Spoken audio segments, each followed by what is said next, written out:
Welcome back to another edition of the BowRush podcast. I'm one of the hosts, Travis Stowe, and I'm getting the opportunity to say welcome to 2023 opening archery season in Georgia. Now, other people in different states or around the world maybe have different times when hunting season starts, different times when archery season starts, but for Georgia, it's starting now.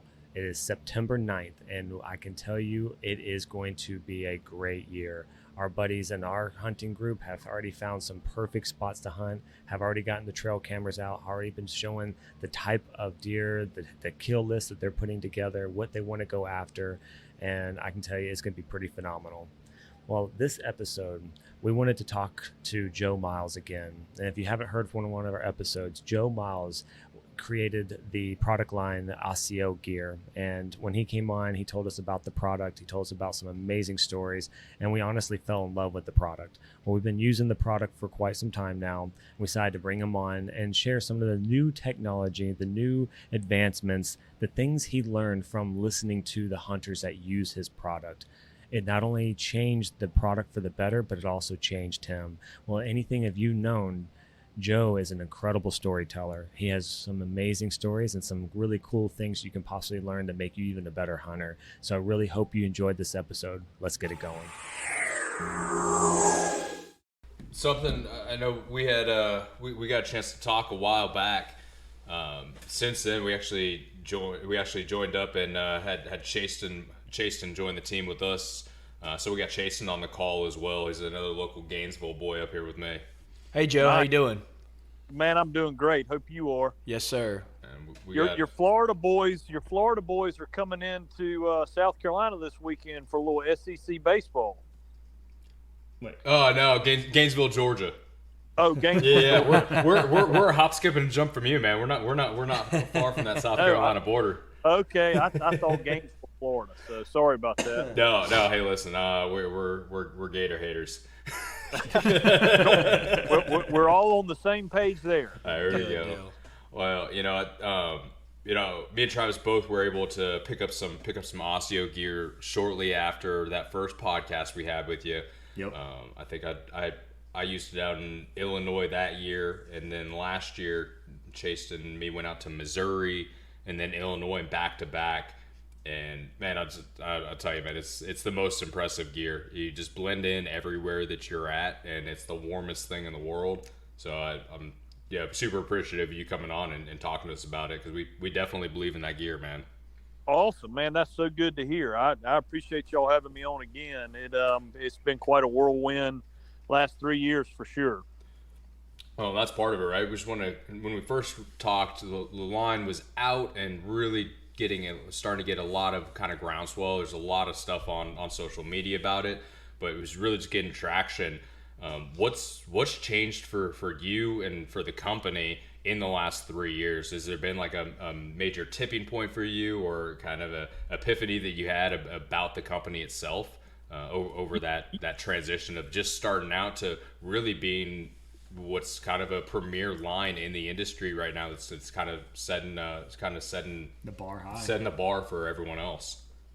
We really just kind of stayed the course. We had a 5-year plan, and we're just getting into year 4 now, and we're kind of right where we hoped we would be. You just never know how the market is going to receive something that's brand new, and we got quite a bit of, I think you see that with it doesn't matter what industry it is, when something new comes out, a lot of times there's a lot of blowback, a lot of negativity. You're reinventing a wheel that doesn't need to be reinvented. Oh my gosh, just what the industry needs, another camo pattern.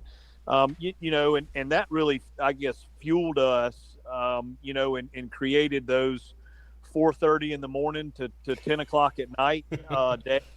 And we're still doing a lot of that, and we're not near where we want to be, at the end of the game, but we are picking up quite a bit of market share, and we're up north of 10,000 customers now, which is really good. And considering 2019, nobody knew who Asio was, or even how to say the name or what it meant or anything like that. So,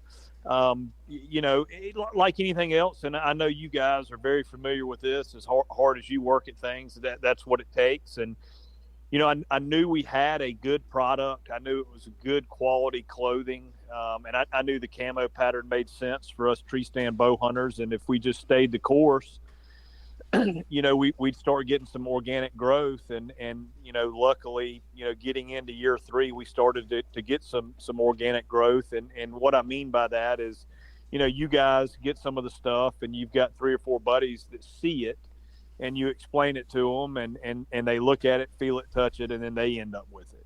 And so that's really what you need, and that has finally started to happen. With the your layering system, you basically have different levels when it comes to what you need to use it for. But what do you think has been like your entry level purchase? Most people usually get in just to test the water of what you have, and then eventually move into buying either the entire product line or specifically for something that they're trying to do for a hunt. But like, which specifically do you think is the entry level purchase?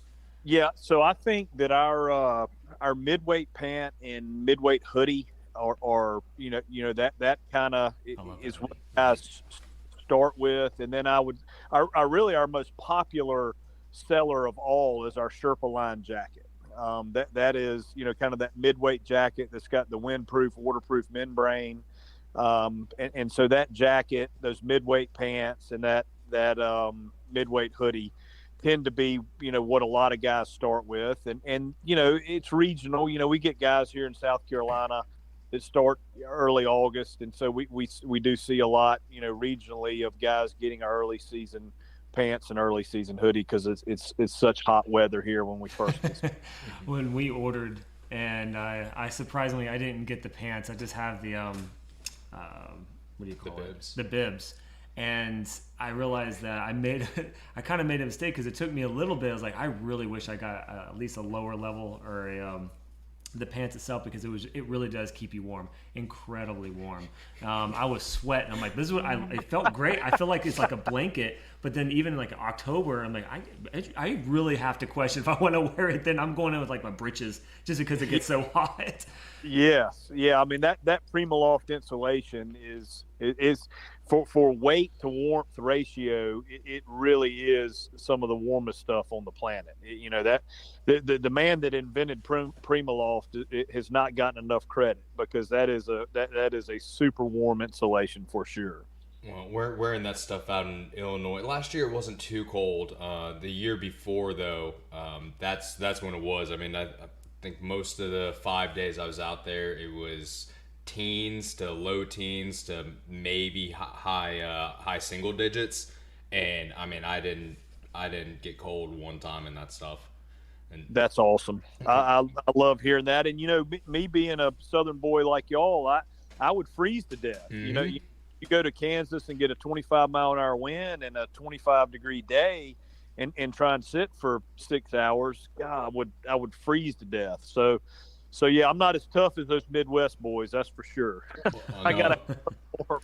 Joe, I'm trying to pull up a picture. I went to Missouri for the first time, and that's what I'm trying to think of. Is it 2020 or 2021? Because the date is significant, because you said earlier that 2019, nobody really knew Asio or anything like that. Well, this was my first out-of-state trip, and we were going up to bow hunt northeast Missouri, and my neighbor was actually going with me, and I remember him coming out to me and asking me, hey, I'm getting some new camo. This stuff's called Asio. Have you ever heard of it?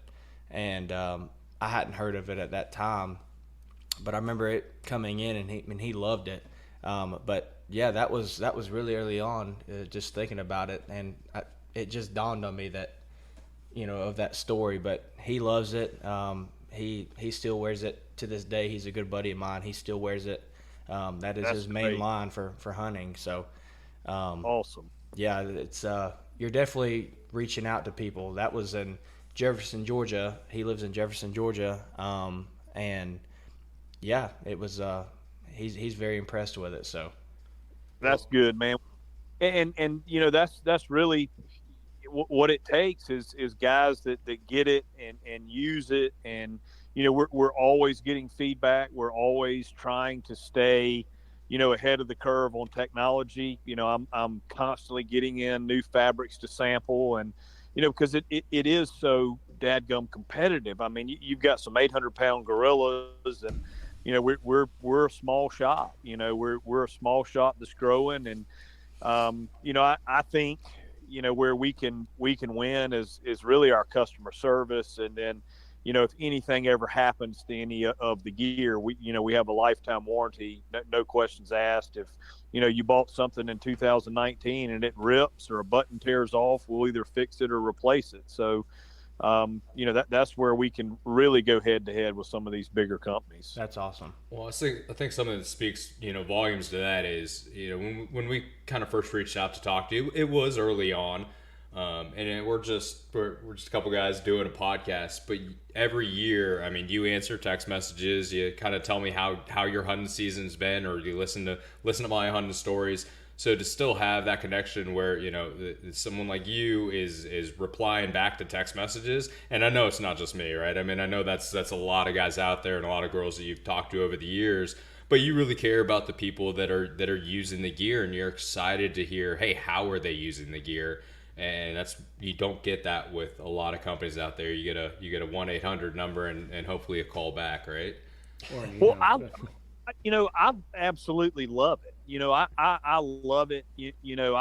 I had the opportunity this past week to spend 3 days in the woods with Bobby Worthington. I don't know if you guys know who he is, but he's one of the best whitetail hunters on the planet that a lot of guys don't know who he is. And just I drove all the way to Kentucky just to hang out with him for 3 days. I'm fascinated by these animals, and I love talking to guys about it. I love talking about the gear. Just every single little facet is just it consumes my life. And man, the day that any of us quit learning, about these deer or about this hunting stuff is the day it's cliche, if you will, but you hang it up. And so I'm constantly wanting to talk to guys and learn as much as I can. Well, something you said earlier, starting out was it's a pattern that really worked for us tree hunters. How many stories have you heard, or is this something that's become more relevant where this is such a good pattern on the ground? I think, I've had some really close encounters just sitting on the ground on oak blowdowns. Or last year, I had a doe come 4 yards from me and had no idea I was there. And I was just standing up in front of a tree with a little bit of cover, but I really feel like it was how this camo really does blend in, even on the ground level. Have you heard those stories, or do you attribute some of the growing success to that? Absolutely, man. And my intention was never to create a turkey hunting camo or turkey hunting line. It sure is, though. I'm telling you, man. And I've got a buddy. That is a big time turkey hunter, and he's always like, hey, we need to put some green in this. We need to put some green in this. And he's used it for the last 2 years, and he actually just killed a really big bird in Illinois or Kansas. And you're talking to the right turkey guy then. Yeah. And he's like, man, we don't need to put anything in this camo pattern. He's like, it does so good against the trees and up against, these oaks and these pines and whatever tree I'm sitting on. He's like, man, I like it just how it is. But that is something down the road that we may look into. We developed this pattern really based on how deer see. And I know turkeys, see differently. And I haven't done a whole lot of research, and of course we would really dive into that. But I do believe turkeys see more color, like I think they do see green and stuff better than deer do. So that down the road, that is something that we might end up doing. So the guy you were just talking about, is that something we can talk about, or is that kind of behind closed doors? No, we can absolutely talk about that. Okay, we're making the assumption that you're talking about Jay Maxwell. Yes, you're right. Yeah. You're absolutely right. That is a turkey killer of turkey killers. He loves his deer, but man, if you need someone for advice on how to kill a turkey, how they act, where they are, or what they're thinking, that's the guy to be talking to. He's a local Georgia boy too. Yeah, he is a great guy. I met him at the ATA show, and he and I hit it off immediately. We got him, all situated with Asio, and even got his shotgun dipped in Asio, and he's fired up about it. He really likes it, and I think to the point that he wants to design with us a turkey vest and some other turkey products, and he really loves the pattern as a turkey pattern. So we're fired up to be working with him. Yeah, funny story about Jay. So we last year I entered last deer season I entered a Georgia bow hunting challenge, and there was 20 teams, give or take, maybe a little bit more, maybe a little bit less. I can't really remember. There was 4 or 5 people to the team. I'm sorry, my facts are probably a little off. It's been a while since I've did it, but 4 to 5 people per team, and it's random draw. So you have to pay to get in. The winner of the contest, it's scored by, does get one doe is like 50 points. You can enter 2 does per person, and then a buck is 50 points, and then you add on to that point system based off the antlers. It was a really cool thing. But funny story about Jay is we ended up on the same team, and we all had a pretty successful season, and it was down to the wire, and I needed two more does. I hadn't filled my doe tags yet, and if I filled those 2 doe tags, we would have been in first place. Well, at the time, what we didn't realize is there was a couple more people that was about to fill their doe tags as well. So I think we ended up getting 3rd or 4th place. But Jay's like, I was at the fire station. I'm a fireman full time, and I get a Facebook message, and it's from Jay Maxwell. And I've always been a big Seek-One fan. I've watched them from day one, and so I knew that Jay had branched out and did his own thing, and I was like, Jay Maxwell messaged me. That was a pretty cool moment. But he's like, hey man, if you kill 2 does, we'll be in first place. Call me if you need any help. Here's my number. And he just gave me his number, and I reached out to him, and he's like, yeah. He's like, do you need help? What I think he was offering, and he never specifically came and did this, but I'm pretty sure if I needed a place to go shoot a couple of does, he would have said, hey, come over here, let's get it done. But luckily I just landed a new spot, got permission on a new spot, and was able to go 2 days later and harvest 2 deer that morning. And like I said, we ended up getting like 3rd or 4th, but like Ricky Bobby said, if you're not first, you're last. So that still hurts. But, my hero, Ricky Bobby. Yeah. But just it was just a cool experience, and so he's just an outstanding guy, and I still have his number today, and we're hoping to get him on the podcast too. But he's a great guy. So he really is. He's a great guy, and we again, we're a smaller company, and I think he saw a lot of room to grow with us.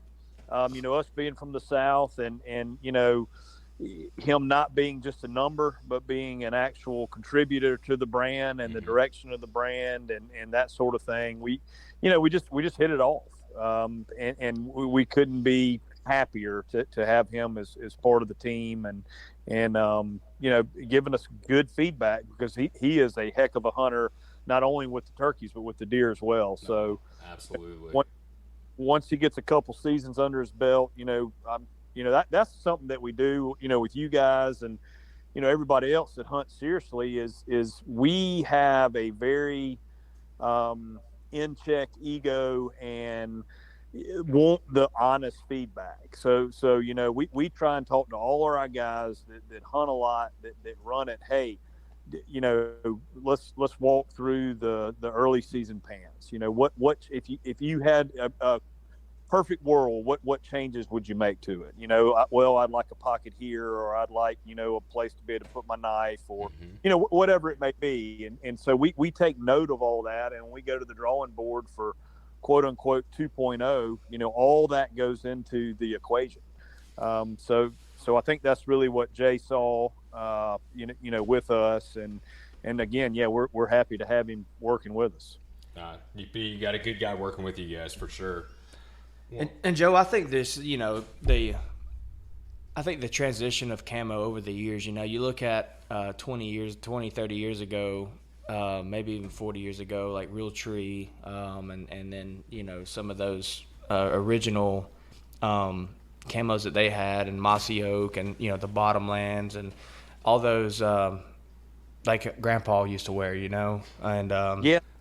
That's real special camo, and it definitely got the job done. But, we've gone so far in the camo world, I feel like, with just learning deer and learning how the whitetail deer sees and what they, and things like that. And I'm all about, if you listen to any of the podcasts I've been on previously, I'm all about doing whatever I can do to increase my odds at harvesting that mature buck. Whether that's putting some yellow magic out in front of me, 50 pounds at a time, or whether it's spending the money on some dang good camo, that's what I'm going to do. But I do think it would be fun to, if we could go back in time and just show Grandpa, the new camo lines out. They would probably never expect it. They'd be like, no. There ain't no way you're going to wear that in the woods, because it ain't Army pattern, So right. But the truth about it is there's been as many deer killed just sitting on the ground in a t-shirt and shorts, 100%. But I think it is important that we, we hold on to tradition, but we also move on to the future and say we can increase our odds of harvesting deer by using technology to our advantage. And so I think that's definitely what you're doing. No, well, there's no doubt, man. There's been hundreds and hundreds and thousands of deer killed in what they always say, plaid shirts, blue jeans, and you absolutely don't need camouflage to kill a deer. I think if you are a guy that, like you said, wants to stack the odds a little bit more in your favor, if you got good quality windproof stuff that's warm and you're hunting in cold environments, with a good premium line of clothing, regardless of whether it's camo or not, just a good premium line of clothing that can keep you in the stand longer, your odds go up. Yep. And then where I think we win compared to other camo is our camo lets you get away with movement more than a plaid shirt and blue jeans. Absolutely.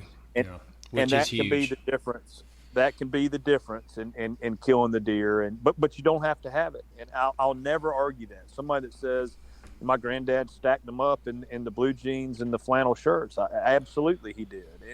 And before Granddad had the technology of flannel, there was a guy in a loincloth that was stacking them up. So, with no shirt on. And, with no shirt on. Yeah, that's right. With a hairy back and a hairy chest. Yeah, and that's the true camel there. That is the true camel. Yeah. Well, that's how I still hunt. I don't know about y'all, but so the first time we actually had you on the class, we never tried the camel yet. Now we've had some seasons with it. One of the things that I actually would like to know is what would be a proper way to clean it. I mean, one of the things I've always done, especially when you think you have a high-end, you don't want to just throw it in the washer and dryer, even though it says you can. Like, what is the best way to get the most usability out of this camo without damaging it? Yep. So you want to make sure whatever kind of detergent you wash it in, it doesn't have any UV brighteners, because when you, like your wife's Tide, for example, has UV brighteners in it, and I've got a UV light, and like she'll sometimes wash one of my vests. I've got a camo vest that I wear to work and stuff, so I don't really hunt out of it, but she will wash that thing in Tide or whatever it is that she uses, and I can run that UV light over it, and it shines like a blue light bulb. Okay. You want to make sure whatever detergent you use, whether it's dead downwind, what I like to use the the phase stuff Mm-hmm. from Illusion or Deer Society. You know, I like those guys. They're buddies of ours and have been a long time. So I try to support them. So I like to use that phase. It doesn't have any UV brighteners, and it is very camo friendly. And it doesn't have any, it's odorless. So I'll use that, and everything that we have you can wash on in warm water with that detergent. And then what I do with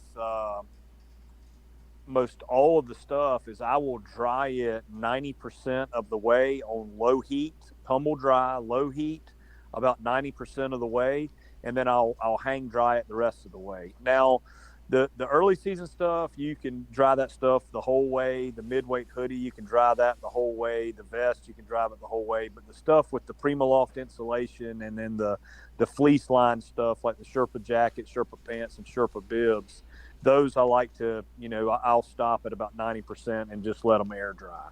Okay.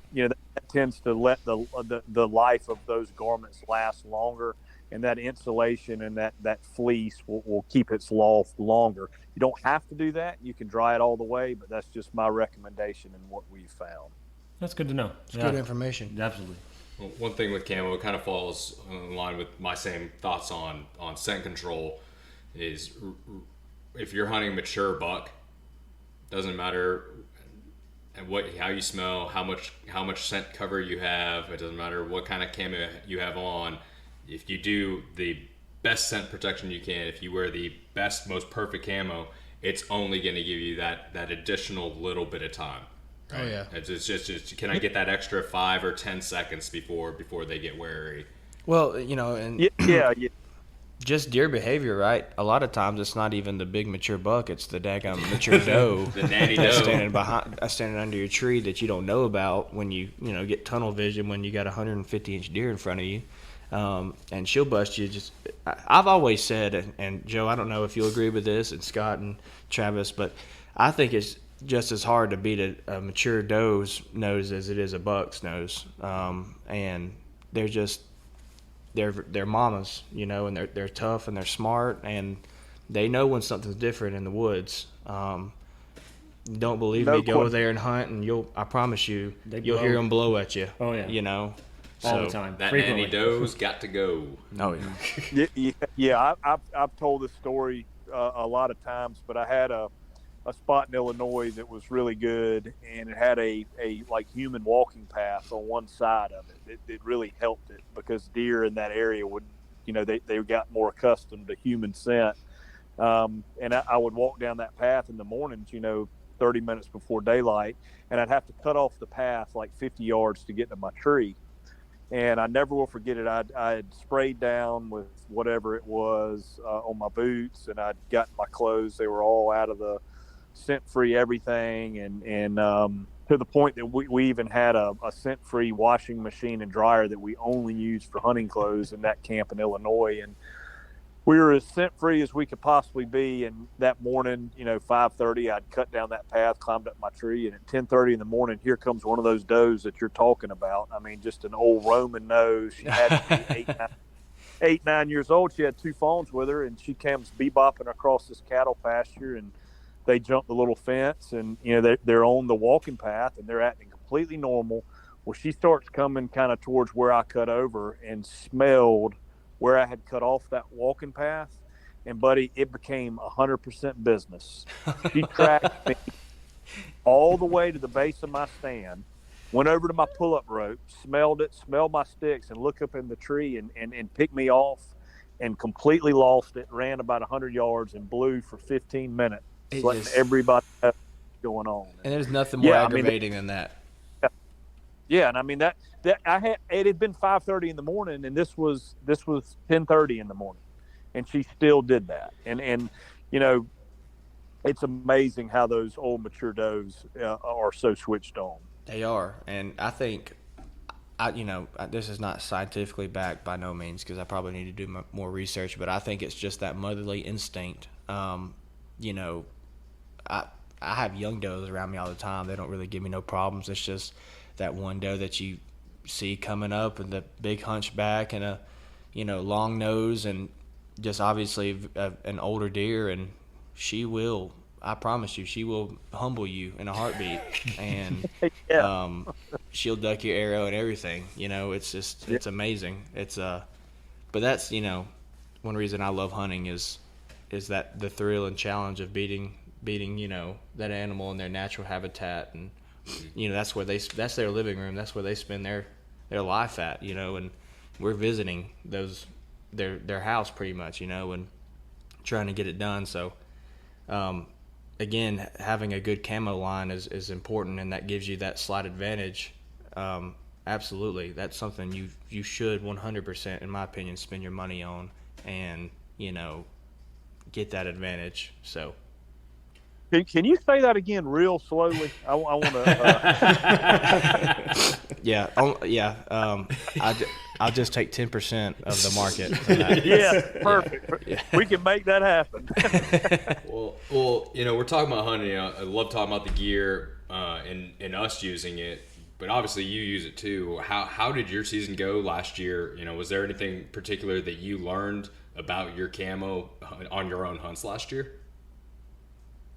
Man, I had one of the better years that I've had. I shot 7 bucks last year. Jeez. Oh my God! All right. Damn, man. Yeah, had a good year. I killed a buck that we had hunted in Kansas for 4 years. He was an 8.5-year-old, and a buddy had actually shot him in the shoulder as a 4-year-old, and another guy, a real good buddy of mine from Ohio, hunted him the following year and had nighttime trail camera pictures of him. Never saw him in daylight. I hunted him the following year, same thing, had nighttime pics of him November 2nd, never got another picture of him. We were sure he was dead.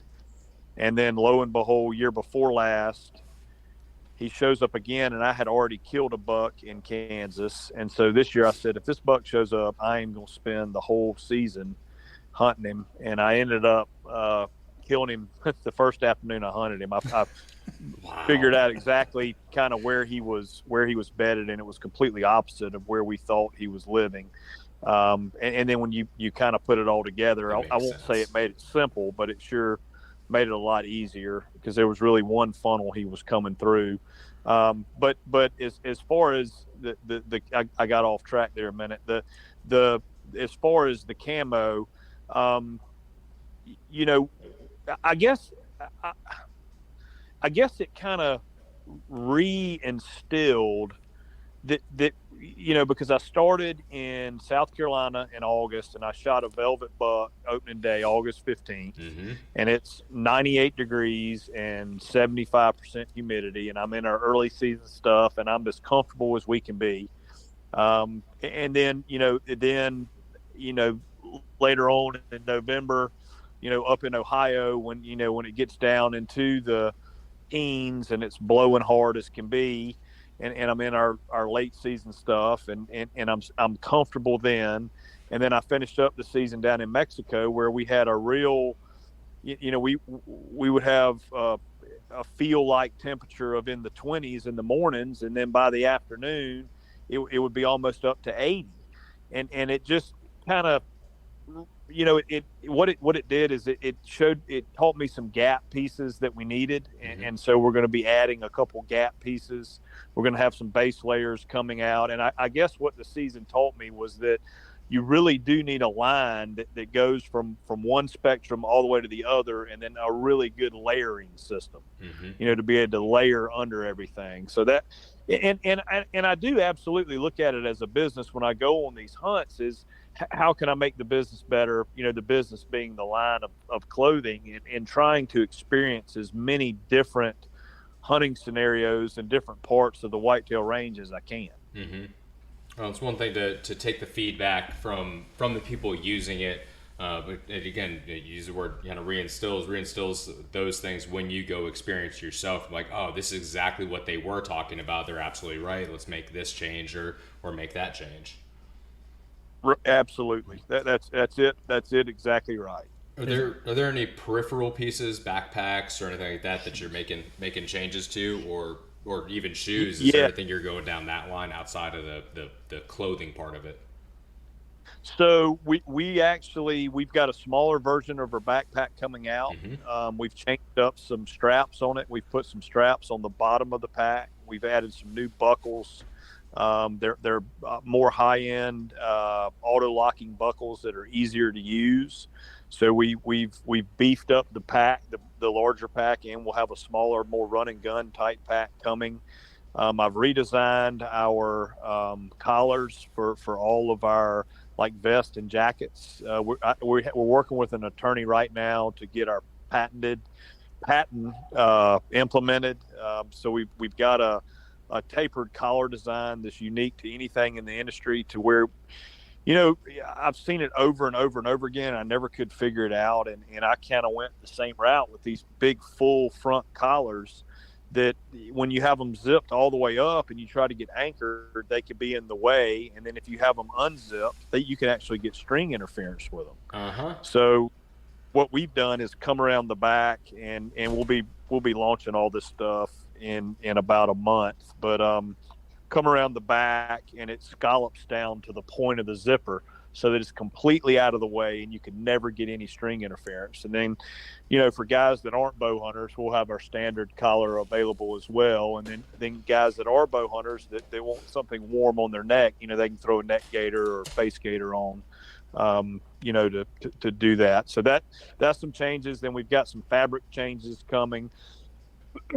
Excuse me. We're going to keep our kind of proprietary fleece on the front of all of our garments, but on the back we're coming out with more of a Berber or thicker type fleece on the back, in case you are standing up against a tree or needing to move, and then under the armpits the same with that higher pile Sherpa fleece.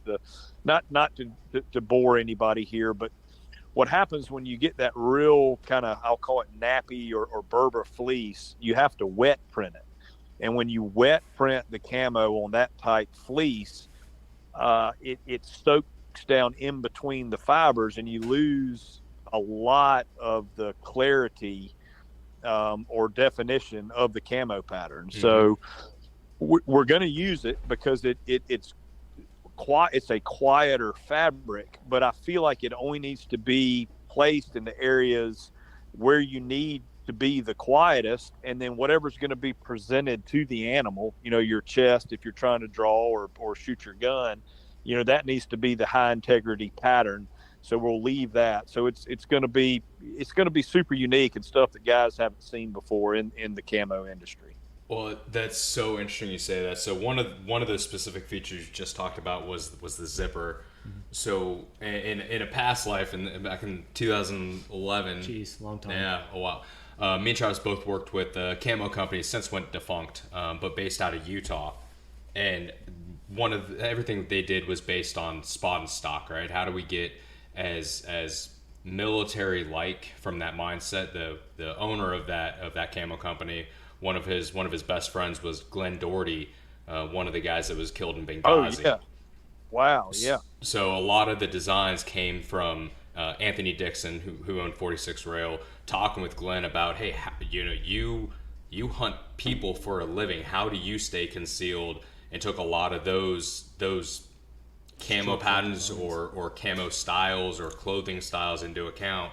And one of the ones that I love the most, and I still have 4 or 5 of the vests or the jackets, was exactly what you were talking about. As a bow hunter, how do you not have that zipper right there under your chin, especially if you're a guy, even if you come down to a guy with a beard, even just zipping your beard up in that center zip. And theirs did what you're talking about. It was almost more of a lapel zip, where it zipped away from your trigger hand, right? So as a right-handed guy, it zipped across the other way, so there was no point. It was a cup and a lapel zip across, which I absolutely love because of that scenario. The amount of times you go to draw, especially wearing a little bit bulkier jacket or anything, you've got that zipper point just sticking right in your chin, and start catching the release on it, or you feel your string go just off of it because it's in the way. So I think that's a phenomenal change to the camo. Introducing it. Yeah, I can't believe someone else hasn't done that since. It's really been the only one I've seen. I can't either. I can't either. But you know, it's amazing. You know, it's always the status quo. It's X company, you know, is the big boy, and they came out with, you know, this design, so everybody's got to do that exact same thing.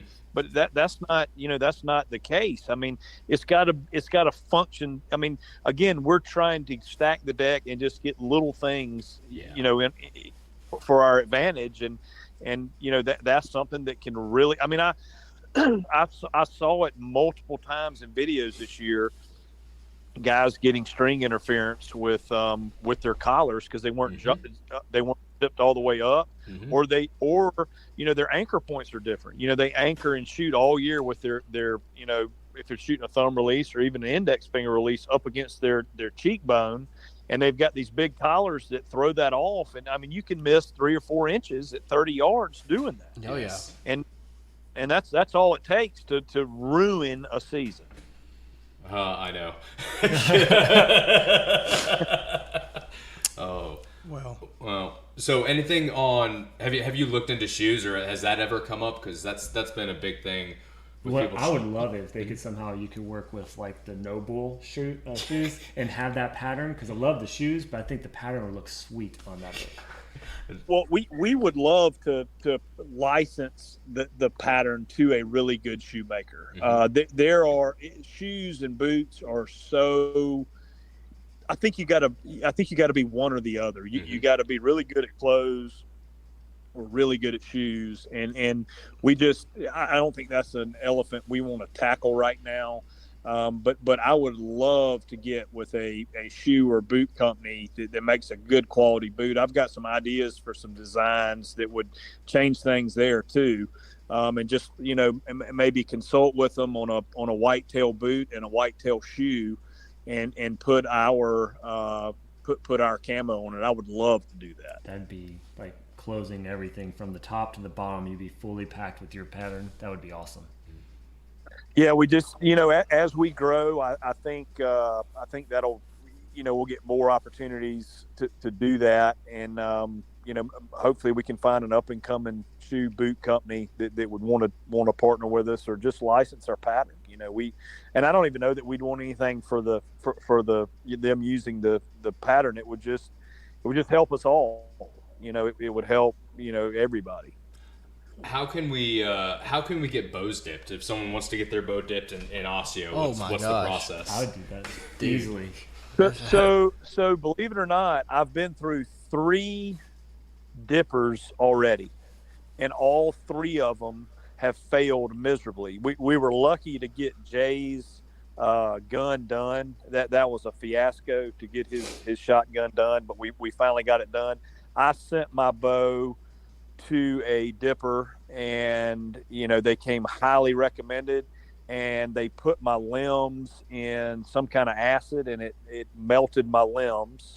Gosh, so that never came about. And then the other guy was all about doing it, and he never would get back to me. So I've got the film. I know where to make the film, and I've got a lot of film. So if any of your listeners are out there that do high-end dipping, we have probably 100 to 200 guys that want to get either their guns or their bows dipped in our pattern. And so we can send you a whole bunch of business, and we've got all the film to do it. We just got to find somebody to do it. That's all we need. And by high-end dippers, we're not referring to Copenhagen and Grizzly. There will be some rednecks that listen to this that says, "Oh yeah, let me give them a call." I want to chew that one. Yes, exactly. Well, Joe, I'm the only one at the table right now that's slacking and has not bought any Asio. But our good buddy Justin Mizell, he hunts with us and was in our couple of our videos that we posted this year for my BowRush. And he broke down and bought some, and he was speaking very highly of it as well. And so I think this year I'll probably make the switch over. I've always. Well, there's no think. You're on record here. So is it thinking? I am on record. It's a hard commitment. I've run Drake non-typical for the past few years, and I do enjoy that brand a lot. But you know, this year I'm building a house right now. That's my issue. Okay, I'm in the middle of building a house, and if you know anything about that in 2023, it's just ridiculous. So, Man, I feel for you, buddy. But Yeah, that is a tough proposition. But what we'll have to do is we'll have to get a buy BowRush discount code and implement that into the deal, and then that hopefully that'll swing you over to our side of the fence. See if we can get some more people buying. Yeah, I think when we first got camo, me and Travis jumped on the boat shortly after Brandon did. Oh yeah. It's like John bought some. Mizell did. So we're trying to make people believers, man. We just keep wearing the camo. I appreciate it more than you know, guys. 100 at a time. It really is. Yeah, I appreciate that a lot. The proof's in the pudding. I mean, Scott killed a monster in Illinois this year, and it was a good, interesting story. And if viewers, listeners can go back and listen to previous podcasts and hear the story. We'll be here all night, talking about Illinois. But yeah, I mean, it's the proof's in the pudding. These guys are laying down some absolute hammers, and every one of them was wearing Asio. So that's good. Good to see, man. It really is. It's starting to take hold and get some of the share, and we're just, man, we're so excited about it. I have to say though, I've also kind of caught myself wearing it non-hunting related reasons to just go like to the grocery store, and so I think the pattern itself it adds a little bit more style to it than just going for hunting. Man, I do too. I wear it to work almost every day. Now, obviously, I've got a dog in the fight, but we were in Nashville.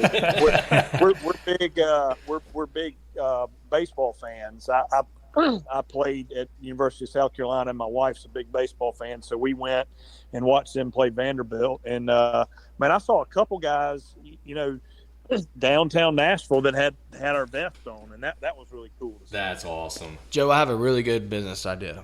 I don't know if you're ready for it or not. I'm ready. I think what will set you apart from every other camo line in the world is if we do a fashion Broadway show.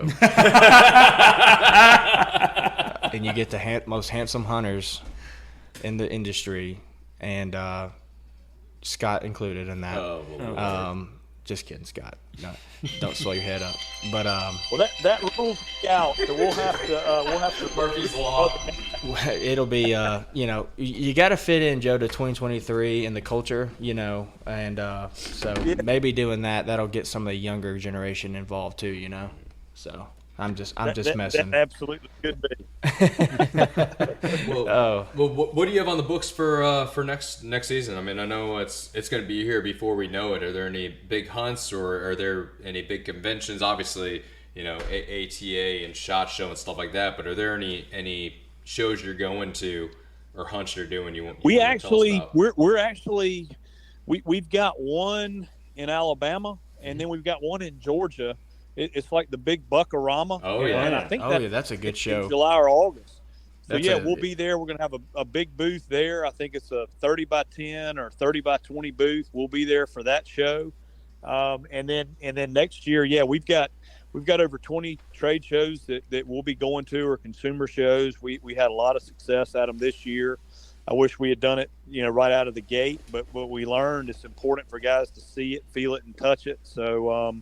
Be doing a bunch of shows, and as far as hunts, start here in August, and then just kind of travel west, Kentucky, Ohio, Kansas, and kind of repeat the process and see if we can't find some big deer. But yeah, man, it's already it's time. I don't think it ever stops. You're constantly trying to find access to new properties and figure out what deer kind of made it, and and how to improve your spot. So it's like y'all, it's a year round deal.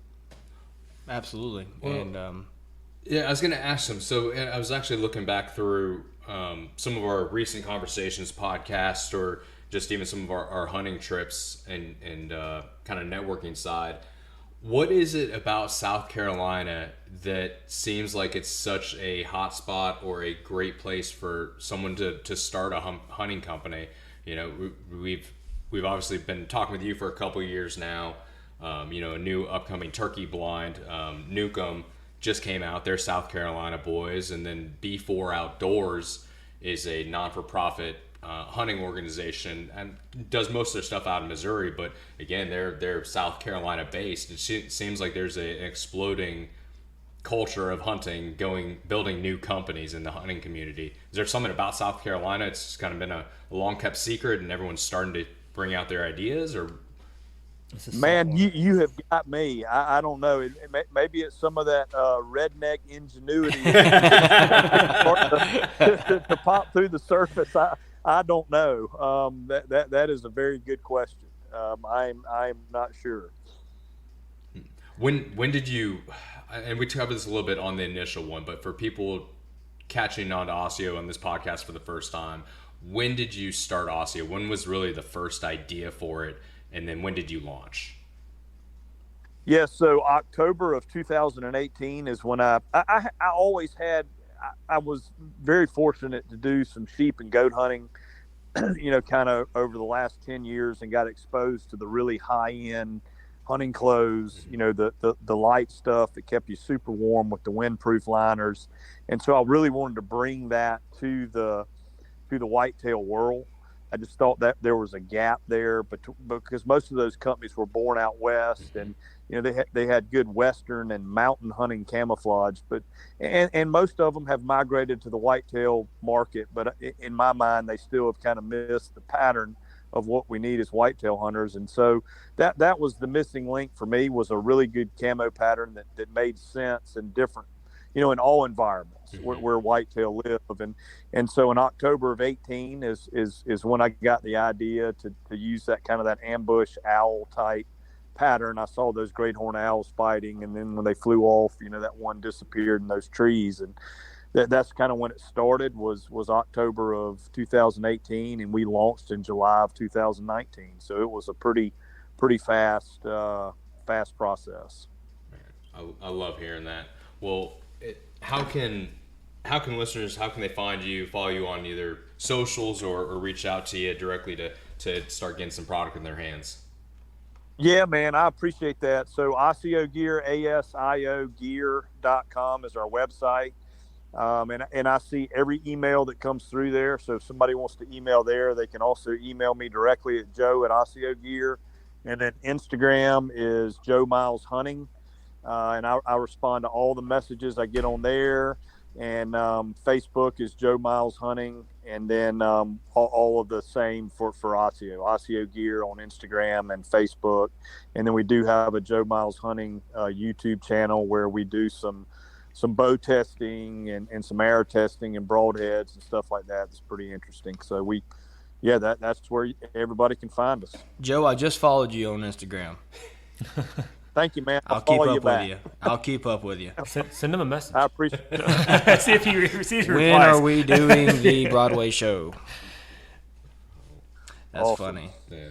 Well, hey, thank you so much for joining. Definitely let's touch base as hunting season kind of gets kicked off. I know you'll be traveling all over the place. We'd love to kind of follow along with you a little bit and see how this season hunting wise goes, as well as from what the camo pattern's doing and some of the stories you're hearing back from people out there using in the field. Yeah, guys. Well, thank y'all so much. And please, if y'all see anything with the stuff, and I'm serious about that, if y'all want to get like a code or something for your listeners or followers, or for you guys to use, I'd love to help you out and love to get y'all's feedback as well. So thank you very much. Oh, thank you very much for offering that. We'll definitely take you up on it and try and get some more people on the train here. Absolutely. Thanks, man. You guys have a good night. Hey, you too. enjoy Thanks, yours. Joe. Thanks a lot, guys. Well, guys, I mean, this episode was great. I was glad to get Joe back on here, talk about the new things that they're coming, the innovations that they're trying to bring into the new product line. That is going to be exciting to see. Yeah. For those just kind of tuning in, maybe this is your first time listening to my BowRush, or maybe it's been a little bit. This episode, we're talking with Joe Miles with Asio Gear. We're super fortunate. We talked to him back in 2020, episode 45. If you want to go back and maybe listen to that one as well. Joe's just a great speaker, has awesome stories. Oh, yeah. And to kind of hear where they started, 3.5 years ago to kind of where they're at now. They're just continually growing. How did we get in touch with them? Could you I remember? called him. You just called him. All right. shot him a message on Instagram. That right there is a testament of what he talked about when in this episode. He is a down-to-earth person, and like he will say, and you'll hear, is that he will answer his questions or answer your messages. And so you basically just send him a text message or a... I think I got him on Instagram or Facebook, just reached out and introduced myself. And, you know, I think we had one or two prior people, like network-wise, that we had in common. But that's... Yeah. I'm nobody, right? I'm Joe Schmo with a podcast. So for him to answer as quickly as he did, and he stayed in touch, you know, over these last couple of years throughout hunting season. So to be able to just shoot him a message and, you know, hey, we're in Illinois, this is what the pattern's doing for us, or this is how the camel's performing, and to get responses back is just something you don't get with other camo lines, or honestly with a majority other companies in this industry. You don't get that kind of response. No, you don't. And I think customer service is a thing of the past, and unfortunately in today's world. So to have a company that does appreciate that and does live by their words, you know, that to me is worth buying. It's almost priceless. Right. Yeah, it's almost priceless. And yeah. And so there's something to be said about that. So yeah, guys, I mean, if you're on the fence about some new camo gear for the year, you know, now's the time to go ahead and start talking to your wives about it, or to either A, talk to your wives about it, or B, go ahead and start stashing money in that separate account a little bit at a time. Now's the time to get that going, because September will be here before you know it. And, you know, it's already April, middle of April, end of April, nearly. Yeah. It'll be May. So how many more months till deer season? It's coming up quick. July, August, September, 4 months. Yeah. April, May, June, July, August, September, 5 months. 5 months. 5 months. Yeah. So, and you guys, it's very affordable camo, right? I mean, there's a lot of stuff out there that is super high dollar is in how much you're going to spend. What you're spending on Asio, especially when you wrap in the kind of technology, technology, material, what it actually is. It's cost effective. But Joe is also nice enough. He's extended us a 10% discount for our listeners. We're gonna talk about that in the podcast a little bit. We'll also post it in the show notes. So if you want to just try something out, you know, the midweight pants and then the midweight hoodie is probably the initial purchase. Joe even talked about that a little bit, and honestly, it's where I started out, you know, before I end up buying the rest of it. But that midweight pant. And that's the thing I got to get this year. And that's the one thing I have not got, and I regret it. I really do feel like I need to got that. I should have bought it the first time. Now I'm definitely getting it. Mm-hmm. Well, in Georgia, that hoodie is, I've seen amazing. Scott and them. I've seen y'all wearing them. That is the exact type of material you need for early season in Georgia, because you're going to be hunting in 80, 90 degree weather, and you know, so that's important. You want something that you can breathe in, be cool in. Scent control. There's so many factors in early season hunting. Well, the hoodie, the biggest part about it is it's got the mask built right into it. That was the coolest thing. That is very integrated face mask. Integrated face mask. Yep. So you guys listen to it. You know, again, Joe's got some good stories he'll go into, kind of tell you where Asio is today, where compared to where it was when he started in 2018. Had the idea for the first time. And make sure to use that code to get your first set of Asio. Yeah, absolutely. Well, guys, this was a great episode. What do you think we have coming up next? So we've got a few we got to get on the books. Obviously, we're going to talk a little bit about B4, right? Kevin Rhodes. We've had one podcast with him, number of conversations. We're having some kind of partner conversations as well with him. Yep. For some future stuff. We got some exciting stuff coming up over this next couple of years with Kevin. But we've been fortunate enough that he's introduced us to a number of other either well-known or well-established people in the industry. So we've got 3 podcasts coming up that we'll talk a little bit more about later on. What about his buddy over here? Yeah, we're working on that. That's something that's in the works too, hopefully. Mm-hmm. So, and I've reached out to another individual, and he owns he started a hunting show, and he's on several of the big, television and internet hunting series. Just an awesome guy. Actually, knew him from high school. So just waiting to hear back from a few people. And guys, if you guys know somebody or yourself, you have some good hunting stories and things like that, maybe we can do a listener podcast episode one day and get some different stories. And because the reality is we all have our individual hunting adventure that we're on, and we all have unique experiences in the woods that probably nobody else has experienced. And so I think it's important to get that stuff out there and let people that may be on the fence about hunting, or getting the younger generation involved, letting them know how exciting and cool it can be, and just letting people know how your hunting story is being written. So if you've got a story that you want to tell people, whether you've been telling all your friends and family, and you think it's something that you want to tell other people, just leave it and contact us. Send us an email. You can reach us on our socials. Basically, yeah. I mean, if you want to tell us know who you are, come to and find us on our website, or find us on Facebook, Instagram. We're actually doing some TikTok, but we haven't been able to get Scott or Chasten to do any of the dancing. At least you didn't say Chasten. Chasten. Dude, for a while there, he always said used to be Chasten forever. It took me forever because it's Chasten, but it's like for the longest time it was Chasten. Yeah. So it's mybowrush.com /follow us. Follow us. And it'll give you all the links, and you can find us in those different social medias. Mm-hmm. Give us a message, and we'll be back in touch with you and see if we can get you on the line. Or if you just got something you want to share, please let us know. As well as what Joe asked, he says if you know anyone that can do, what was it? Dude dipping. The dude dipping, and you know someone that can possibly do it right, let us know, and we'll give it to them. And that's hydro dipping. We're not talking about Copenhagen and Winter or whatever the brands are, So, yeah, guys, thank y'all for tuning in. Until next time. You gonna say any kind of the corny slings at the end? I got nothing for you this time, guys. Oh, come on. Nothing? Hey, listen, if the nanny doe blows, she's got to go. That's right. That's good. Thanks, guys. Take care.